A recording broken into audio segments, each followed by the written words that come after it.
Ketika hari-hari terasa begitu berat, cobaan datang silih berganti. Meski ku berada dalam kesesakan, takkan goyah ku teguh berdiri. Karena ku percaya kasih karuniamu yang selalu menopang hidupku. Beri kekuatan, beri pengharapan, agar ku mampu lewati badai. Walaupun badai terus menerjang, ku bertahan untuk tetap setia. Hingga suatu hari kan ku terima darimu berkat mahkota kehidupan.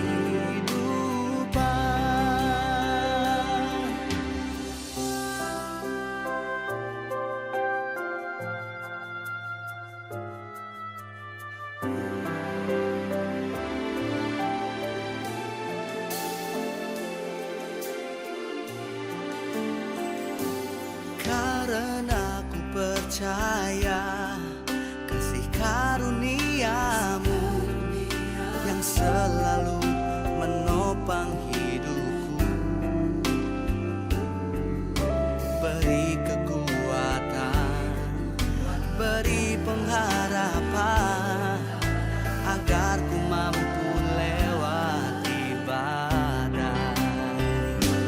Walaupun badai terus menerjang, ku bertahan untuk tetap setia.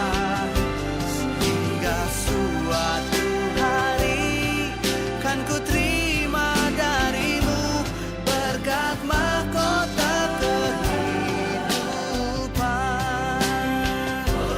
Walaupun badai terus menerjang, ku bertahan untuk tetap setia. Hingga suatu hari kan ku terima darimu berkat mahkota kehidupan. Selamat pagi anak-anak kami di rumah. Apa kabarnya? Berharap semua dalam keadaan sehat. Nah, hari ini kita akan memulai segala aktivitas kita. Tapi sebelumnya kita mau membaca kebenaran firman Tuhan lewat teduh pagi kita yang terambil dari Matius 13 ayat 24 sampai 30. Matius 13 ayat 24 sampai 30. Bapak akan membacakannya buat anak-anak kami di rumah. Perumpamaan tentang lalang di antara gandum. Yesus membentangkan suatu perumpamaan lain kepada mereka. Katanya, hal kerajaan sorga itu seumpama orang yang menaburkan benih yang baik di ladangnya. Tetapi pada waktu itu semua orang tidur. Datanglah musuh menaburkan benih lalang di antara gandum itu lalu pergi. Ketika gandum itu tumbuh dan mulai berbulir, nampak jugalah lalang itu. Maka datanglah hamba-hamba Tuhan ladang itu kepadanya dan berkata, Tuan, bukankah benih yang baik yang Tuhan taburkan di ladang Tuan? Dari manakah lalang itu? Jawab Tuan itu, seorang musuh yang melakukannya. Lalu berkatalah hamba-hamba itu kepadanya, jadi maukah Tuan supaya kami pergi mencabut lalang itu? Tetapi ia berkata, jangan, sebab mungkin gandum itu ikut tercabut. Pada waktu kamu mencabut lalang itu, biarkanlah keduanya tumbuh bersama sampai waktu menuai. Pada waktu itu aku akan berkata kepadamu, kepada para penuai, kumpulkanlah dahulu lalang itu dan ikatlah berkas-berkas untuk dibakar. Kemudian kumpulkanlah gandum itu ke dalam lumbungnya. Demikian pembacaan renungan firman Tuhan untuk kita. Nah, anak-anak kami temanya itu adalah penuai yang adil. Nah, di sini kita melihat perumpamaan tentang lalang di antara gandum. Nah, gandum itu salah satu makanan yang sangat penting, ya. Bahkan sampai detik ini pun, kalau misalkan sampai sekarang, kalau misalkan gandum itu dibuat atau dijadikan makanan yang sangat penting untuk pengganti beras atau nasi yang kita makan setiap harinya. Nah, di dalam zaman orang Israel juga sama seperti itu, bahwa gandum itu adalah salah satu makanan yang sangat penting, dan mereka mengharapkan gandum yang mereka tanam atau mereka yang mereka tanam menghasilkan yang baik. Nah, kalau kita baca teks ini anak-anak kami di rumah tentang perumpamaan lalang di antara gandum ini, Yesus mengatakan bahwa hal kerajaan sorga itu seumpama juga dengan orang yang sedang menaburkan benih, ya. Benih apa di sini diumpamakan? Itu adalah gandum. Nah, jadi kalau kita perhatikan bagaimana gandum itu sebelum dia menghasilkan buahnya itu, atau sebelum bisa dipanen, dituai, itu dia sama seperti lalang. Ya, anak-anak kami bisa melihat bagaimana tanaman lalang, ya. Jadi kalau dia masih dalam proses mau tumbuh itu hampir sama dia, sehingga kadang bingung, ya, ini lalang atau gandum gitu. Tapi kalau nanti sudah pada hasilnya atau sudah bisa dituai gandum ini, baru kelihatan. Kalau lalang kan nggak ada nggak ada buahnya, dia seperti daun aja dia. Nah, ya, jadi kalau gandum ini kan ada dia nanti menghasilkan.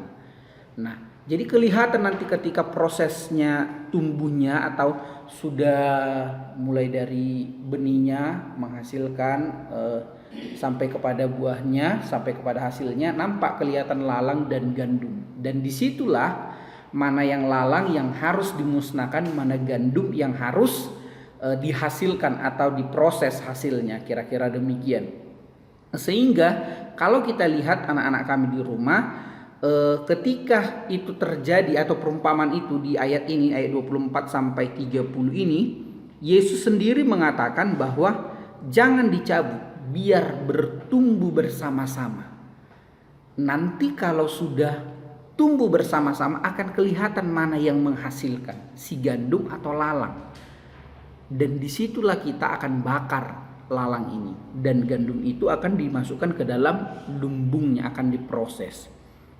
Nah, benih itu, nah anak kami di dalam firman yang menaburkan benih itu adalah Tuhan Yesus. Nah, gandum itu adalah anak-anak Allah, kita sebagai orang-orang percaya. Nah, sementara lalang itu adalah iblis, ya. Di dalam dunia ini kadang iblis bisa menyerupai,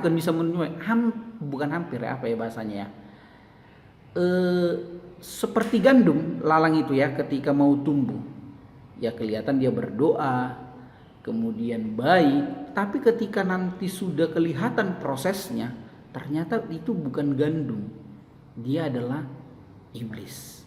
Nah, kalau gandum ini ketika dia sudah berproses, sudah menghasilkan buah, kelihatanlah dia itu adalah gandum.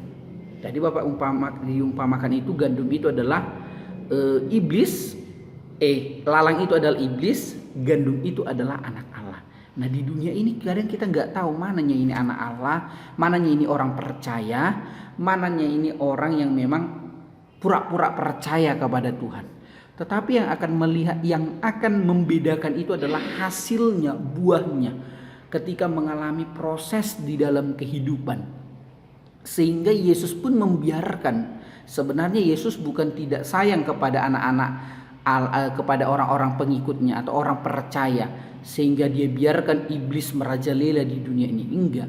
Nanti hasilnya akan nampak mana yang sungguh-sungguh setia kepada Tuhan, mana yang pura-pura setia kepada Tuhan. Itu akan kelihatan di mana dari proses perjalanan kehidupannya. Karena ini berbicara tentang hal kerajaan surga. Makanya dibilang penuai yang adil. Ketika seorang menanamkan benih, gandum, lalu yang diharapkan pasti yang tumbuh itu adalah benih gandum, sekalipun ada lalang yang ada di sekitarnya. Sebagai orang-orang percaya, anak-anak kami di rumah, terkadang kita terkecoh ya, apalagi di dunia ini. Karena kita lihat kelihatan seperti orang percaya, ternyata tidak. Yang kelihatan itu nanti dari mananya? Dari buahnya, hasil dari bagaimana dia mengikut Tuhan Yesus. Jadi bukan hanya sebatas perkataan, bukan hanya sebatas pengakuan, ya saya percaya, tidak hanya sebatas itu. Kalau hanya sebatas itu, iblis sendiri pun tahu kalau Yesus itu adalah anak Allah. Bahkan dia katakan ketika mau mencoba Yesus, kalau engkau anak Allah, maka Allah akan menyuruh malaikat-malaikatnya akan menangkap engkau ketika engkau menjatuhkan diri dari ketinggian, kira-kira demikian. Artinya iblis sendiri pun tahu kalau Yesus itu anak Allah. Tapi apakah dia melakukan apa yang diperintahkan oleh Allah sendiri di dalam kehidupannya? Tidak. Jadi bukan hanya sebatas ya saya percaya, saya mengaku bahwa anak Allah, saya mengaku dengan mulut saya, tidak cukup sampai di situ, tetapi ada buah yang dihasilkan. Nah, sama seperti lalang dan gandum ini. Ketika sama-sama tertanam atau ketika sama-sama ditanam, ya, si petani menanam benih lalu musuhnya menanam juga benih, kelihatan kan buahnya. Walaupun hampir kelihatan sama, tetapi nanti hasil buahnya. Jadi anak-anak kami di rumah, firman Tuhan hari ini mengajarkan kita bahwa sebagai orang percaya, yang kelihatan itu adalah buahnya, tidak yang ada yang lain. Buah dari ketika kita percaya kepada Kristus. Makanya judulnya adalah penuai yang adil.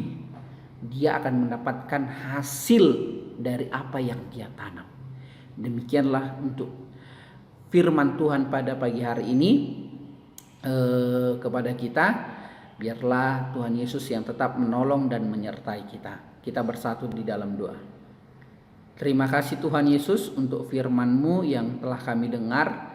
Ajarkan kami untuk tetap hidup di dalam kebenaran-Mu, secara khusus buat anak-anak didik kami yang di rumah. Tuhan yang tolong dan sertai mereka. Di dalam dan melalui diri Yesus Kristus kami sudah berdoa dan mengucap syukur. Amin. Shalom untuk anak-anak kami di rumah. Tuhan Yesus yang memberkati. Selamat beraktivitas.